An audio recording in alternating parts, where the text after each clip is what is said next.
The definition of proverb is short pithy saying in general use held to embody a general truth. There is a difference between a proverb and a saying.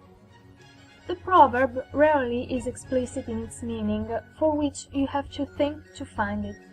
Instead, the saying is much more direct and explicit in its meaning.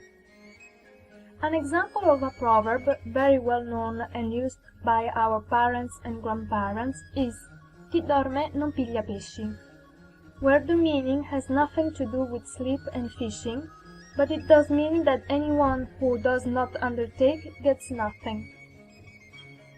As an example of a way of saying is "corre come se avesse le ali ai piedi," to say that he runs very fast. For a long time it was believed that Solomon's proverb, written in the Bible, was the oldest one of proverb in history. However, this belief was proven to be wrong when clay tables inscribed with a large collection of proverbs dating back to around the 18th century before Christ, belonging to the Sumerian civilization, were discovered in Mesopotamia. Passages of more ancient texts date back to the mid-3rd century before Christ. Here the proverbs are not listed as a series of maxims, but are incorporated into short stories as teachings handed down from father to son. The Romans did not give much importance to proverbs.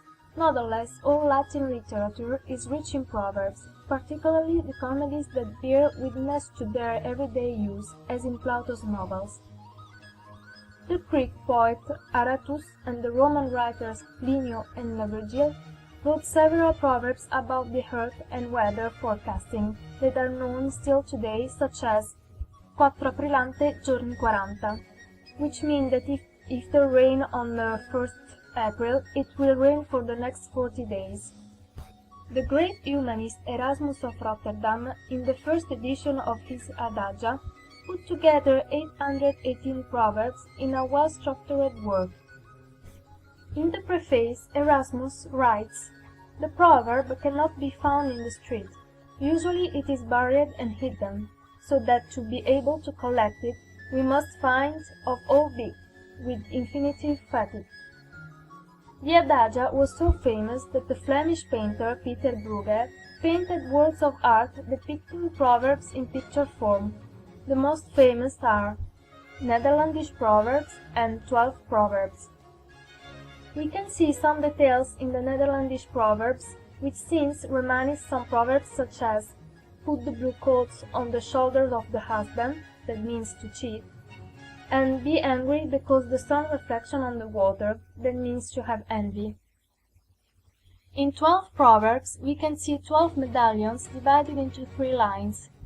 Each scene is gathered in a circle, where the artist tried to describe a typical Flemish proverb or a saying. To help understanding the picture, a phrase has been added below each panel.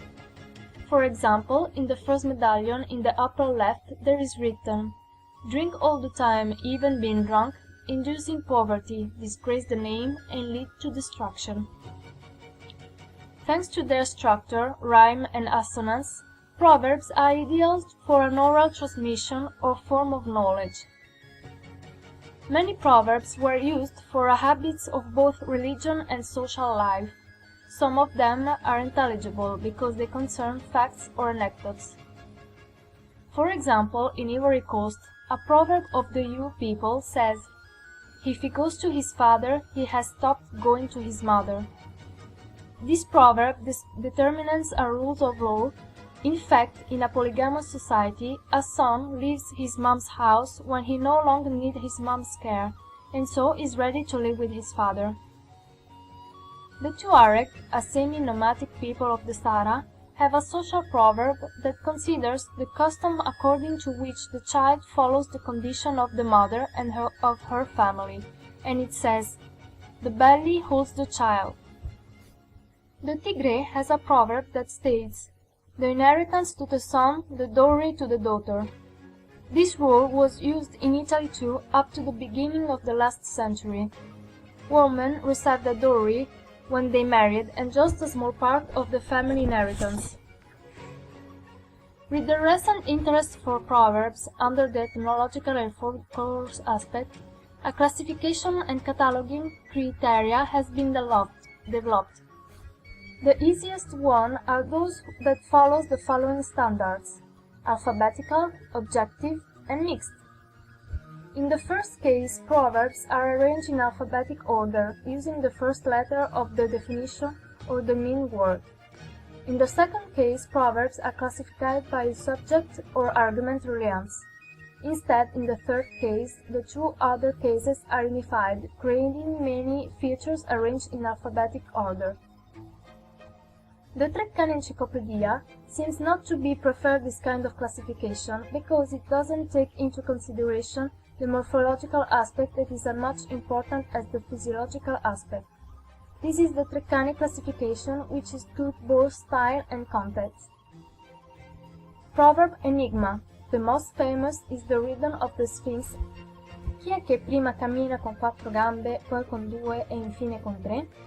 A translation could be, what goes on 4 legs in the morning, on 2 legs on the noon, and on 3 legs in the evening? Tales and short stories proverbs. These exist in all the population, especially the primitive one. Proverbs, tales, or short stories are the calls or little stories and fairy tales. Poem proverbs. These are songs fragments that becomes proverbs. Epigram proverbs. These kind of proverbs are from a simple to a more complex structure. An example could be: a 4 cose credito non dare, chiaria d'inverno, nuvole d'estate, amor di donna, carità di frate.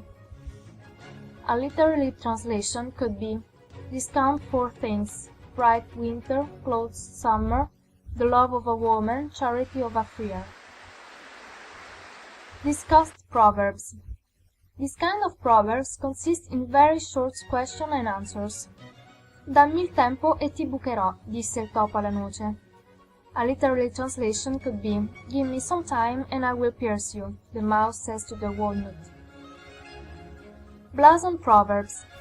These are mottos and they are usually used as mockery or praise that glorify or tackle some physical or moral aspects of a city or its inhabitants. Veneziani gran signori, padovani gran dottori, veronesi tutti matti, bisentini magnagatti. A literary translation could be, Venetians are great lords, Paduans are great doctors, Veronese are crazy, people from Venetia eat cats. Prophetic proverbs.